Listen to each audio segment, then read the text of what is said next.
I have the San Francisco Giants ranked 20th, but Fangraphs says they are ranked 16th. The key additions, well, first of all, they want to make the playoffs. They want to get back. They won 107 games in 2021. Can they get back to the playoffs is the question. Biggest addition, Pablo Sandoval. Not really, but Pablo Sandoval comes back. Matt Chapman, a big addition. Jorge Soler, two solid bats.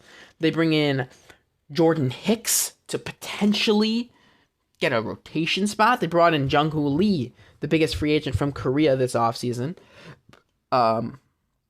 They also added Robbie Ray in a trade, who might not be available till about mid-season, though, as they traded him to the Mariners. The biggest losses is Mitch Haniger and Anthony DeSclafani and Ross Stripling. Traded all three of those guys to AL West teams. You also lost Sean Manaea. You also lost Jock Peterson, Brandon Crawford, J.D. Davis, Alex Wood, Jacob Junis, who I think is pretty solid. I think he went to the Brewers. They lose a lot of rotation pieces, but I do think they have a solid rotation still. Logan Webb is a Cy Young candidate. He was second in Cy Young last year.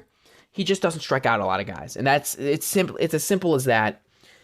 His strikeout numbers aren't high, so it's a little difficult to say he's gonna obviously do what he did last year. Like, it's difficult to be 100% confident in that. Second guy is Kyle Harrison. I believe he's going to be very good. He was a top prospect. I think he's a beast. But his numbers were not elite last year. I'm pretty sure his ERA was in the 4s, and it's just, I'm looking it up right now. His ERA, I'm pretty sure in his short stint in the big leagues last year, he had a 4.15 ERA, but in a 5.53 FIP. But he's got really good stuff. He was a top prospect. I really believe in Kyle Harrison. Jordan Hicks hasn't been a starter before for an entire year. I think it's going to be difficult for him. He's really a sinker slider guy. Adding a changeup is what he's trying to do, I'm pretty sure. He also has a 4-seam fastball he goes to every once in a while. It's just, they're putting their belief in a guy that hasn't proven it yet, which is a cool contract. You really are paying for, a lot of the time you're paying for what guys have done, not what they're going to do, and that's what the Giants are trying to do. They're saying Jordan Hicks has the potential to be an elite starting pitcher in this league. We're going to pay him now, so then, hey, he's only making $11 million, but he's an all-star pitcher. That's what their hope is, at least. Then you got Keaton Winn, who I have on my potential surprises. He throws hard. He gets chases. He gets swings and misses. He has a high ground ball rate.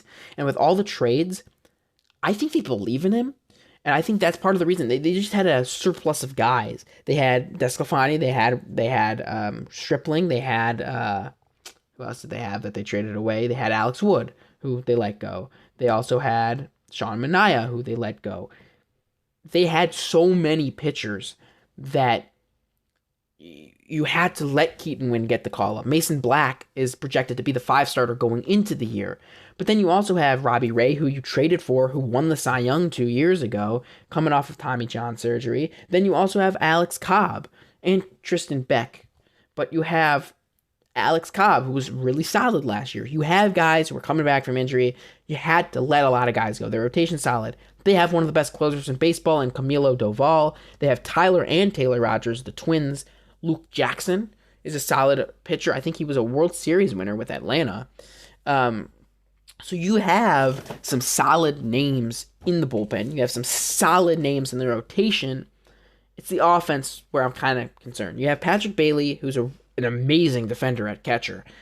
The question is, can he pick it up on offense? Can he become the offensive player you want him to be? First base, Lamont Wade Jr. is going to platoon with Wilmer Flores again, which was a really good platoon a year ago. Wilmer Flores is getting older. Lamont Wade Jr. is getting older. Can they continue this platooning and actually do it well? Plus, you bring in a new manager. I'm pretty sure Bob Melvin is the manager now. There might be a little bit of a different feeling in the clubhouse. At second base, you have Thairo Estrada, who I have in the potential disappointments. He was really solid last year, but his StatCast does not look that good. His StatCast numbers, He had a 731 OPS. He batted 271. Expected batting average 248. His slugging percentage 416. Expected slugging 371. WOBA was a 316. Ex-WOBA was a 292. He doesn't hit the ball hard. He doesn't walk. I don't really believe in Tyler Estrada. He might lose his job to somebody else by midseason. At third base, they bring in Matt Chapman, who is among the best hitters in the league when it comes to barrel rate, hard hit rate, 98th percentile in barrel rate, and average exit velocity, 100th percentile in hard hit percentage. Hits the ball very hard, and he walks. He's got a great eye, great plate discipline. I think he's going to turn it around for a full season. It's just about, can he do it for a full year? He was really good in April last year. I think he'll be able to do it for a full year. Coming to San Francisco, just a change of scenery might help. Going to his old manager. At shortstop, they got Nick Ahmed, who, man, that's a crazy thing. I don't think he's going to be the shortstop in the middle of the year. There's Marco Luciano, who I'm expecting to be the shortstop by the middle of the season. I think he's going to be the opening day starter. I don't know where Luciano is in this, but Fangraph says it's Nick Ahmed. I believe it's going to be Luciano, and I kind of believe in Marco Luciano. Left field, it's supposed to be Michael Conforto. Was really good in the past. Missed an entire year because of Scott Boras being his agent, shoulder problems, all that fun stuff. I think he could bounce back. I think he's about an average to below average hitter. Jung-Hoo Lee, the Korean outfielder who was the big fish from Korea, the big guy. He could be surprising. He can be disappointing. It depends what your expectation is of him.